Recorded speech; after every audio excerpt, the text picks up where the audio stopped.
আসসালামু আলাইকুম, শুভেচ্ছা, স্বাগতম। প্রিয় দর্শক, বাংলাদেশ পুলিশ সংস্কার ব্যাপারে, বাংলাদেশের পুলিশের সংস্কারের ব্যাপারে পুলিশের হাতে কোন অস্ত্র থাকবে কিংবা থাকবে না, এই ব্যাপার নিয়ে সংবাদ।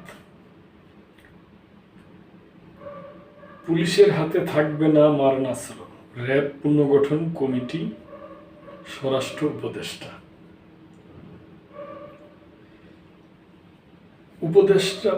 আর্মড পুলিশ ব্যতীত অন্য পুলিশের হাতে থাকবে না মারণাস্ত্র এবং র্যাব পুনর্গঠনে 5 সদস্যের কমিটি গঠন করা হয়েছে বলে জানিয়েছেন স্বরাষ্ট্র উপদেষ্টা লেফটেন্যান্ট জেনারেল মোহাম্মদ জাহাঙ্গীর আলম চৌধুরী, অবসরপ্রাপ্ত।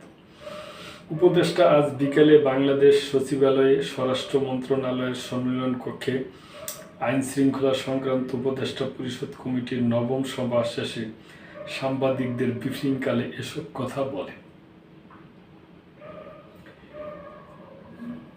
উপদেষ্টা বলেন, পুলিশ বাহিনীকে আর কোনো মারণাস্ত্র না দেওয়ার সিদ্ধান্ত নিয়েছে সরকার, তবে আর্মড পুলিশ ব্যাটালিয়ন APBN হাতে থাকবে।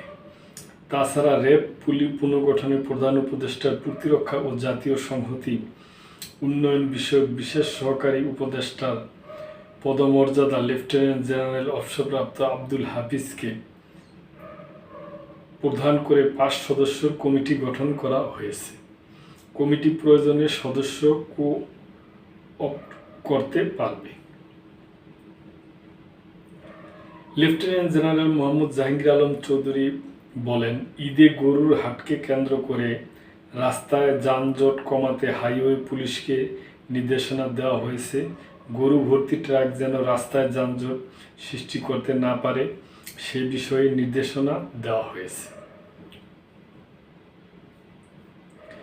উপদেষ্টা বলেন, ঈদে গরুর হাটে ছিনতাই, চাঁদাবাজি ও মলম পার্টির দৌরাত্ম্য সৃষ্টি হয়। এটিকে শক্তভাবে দমন করার জন্য প্রতি হাটে 100 করে আনসার সদস্য রাখার নির্দেশ দেওয়া হয়েছে। তাছাড়া চাঁদাবাজদের বিরুদ্ধে কঠোর ব্যবস্থা নিতে পুলিশকে নির্দেশ দেওয়া হয়েছে।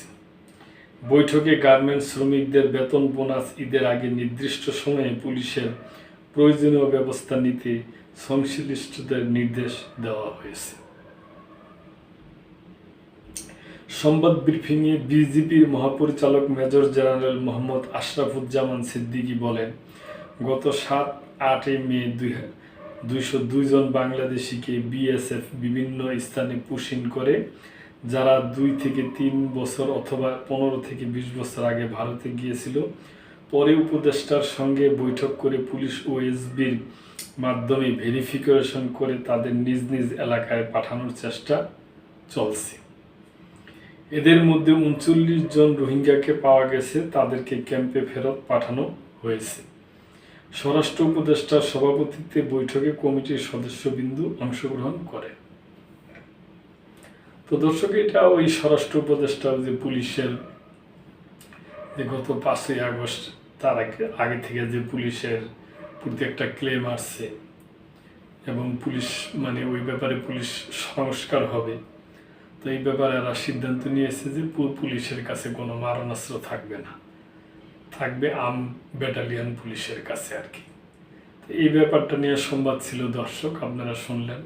তো ভালো থাকবেন, লাইক কমেন্ট শেয়ার করে চ্যানেলটির পাশেই থাকবেন।